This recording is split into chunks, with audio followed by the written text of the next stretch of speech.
fermer après. Les lions indomptables. Les lions indomptables. On essaiera de faire mieux aujourd'hui. Oui. Alors, on va suivre ça. Voilà. De toute façon, on vous suit quand même. Faites attention sur les L'équipe, on aime barrettes. bien. Les barrettes là. Voilà. Pour ne pas vous faire revenir sur vos pas, je vais montrer tout de suite la cellule de communication. Oui. Alors, elle est dirigée.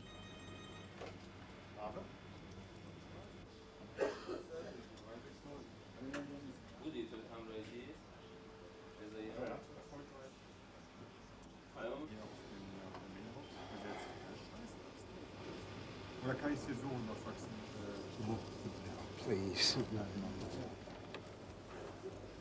Pardonnez-moi, mais je trouve que c'est une tournure d'esprit un peu particulière que de penser, quand se produisent des actes de violence systématiques par des groupes organisés ou par des gens qui n'ont pas le contrôle d'eux-mêmes, qu'on se pose d'abord la question de savoir si ça pourrait être les forces de police qui devraient changer leur méthode.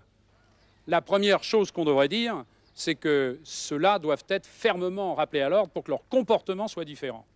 Quant à la police, il me semble que, du point de vue de la façon dont elle a agi, j'ai déjà eu l'occasion de le dire alors que j'étais à Cardiff et que les premiers affrontements provoqués par des hooligans britanniques s'étaient produits, je pense que la façon dont elle a agi était la bonne.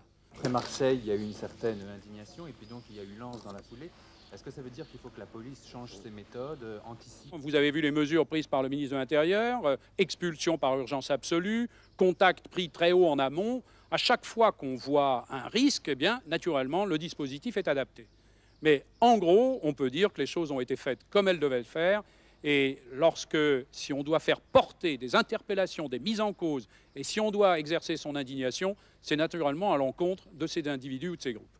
Vis-à-vis de ces hooligans La justice fera son travail de la façon la plus nette, particulièrement quand on voit les comportements de violence et de lâcheté indigne qui se sont manifestés hier à l'encontre d'un homme qui était simplement le gardien d'un véhicule. Ces bravaches, en règle générale, d'où qu'ils viennent, y compris les nôtres, ce qui les caractérise, c'est toujours la lâcheté.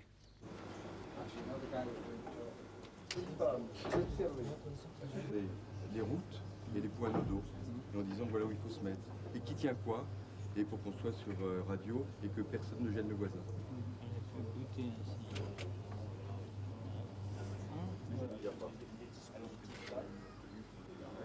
D'accord. Je te rappelle tout à l'heure. Que les 200 à 300 sortes de quartiers en Marseille vers 20. Comme vous l'en passez, d'accord, c'est que...